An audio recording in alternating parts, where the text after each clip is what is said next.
Hi friends. இப்ப வந்து பாத்தீங்கன்னா ஃபர்ஸ்ட் சிலிண்டர் தட்டுப்பாடுன்னு சொல்லிட்டு இருந்தாங்க. செகண்ட் இப்ப வந்து பாத்தீங்கன்னா பெட்ரோல் டீசல் கிடைக்கல அப்படின்னு சொல்லிட்டு ஒரு ட்ரெண்டிங் போயிட்டு இருக்குது. அது உண்மையா என்பதை அவர்கிட்ட கேட்போம். சொல்லுங்கய்யா.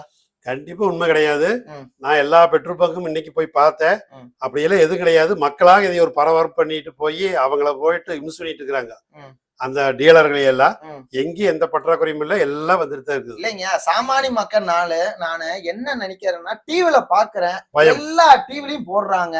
அது உண்மையா என்னன்னு தெரியல. வேணும்னா பொருளை கிளப்பி போடுறது, மக்களை வந்து ஒரு நிம்மதி இல்லாத பண்றது மீடியாக்கள் பண்ற வேலை. மீடியா வந்து ஒரு பரபரப்பாக்கி விடுறாங்க. நான் புதிய தலைமுறையில் கேட்டேன், எல்லா மீடியாக்களும் தான் போடுறாங்க, நாங்க மட்டும் தான் போடுறாங்களா அப்படின்னா, அப்படி அப்ப எல்லாரோடும் ஒன்னா நீங்கன்னு சொல்லி கூட அதை நான் கேட்டேன். 10ஓட 11 நீங்க முதன்மை இல்ல கேட்டேன். உண்மை இல்ல, உண்மை கிடையாது. அது எல்லாம் நானே நேத்து போனேன், டேங்க் ஃபில் பண்ணிட்டு தான் வந்தேன்.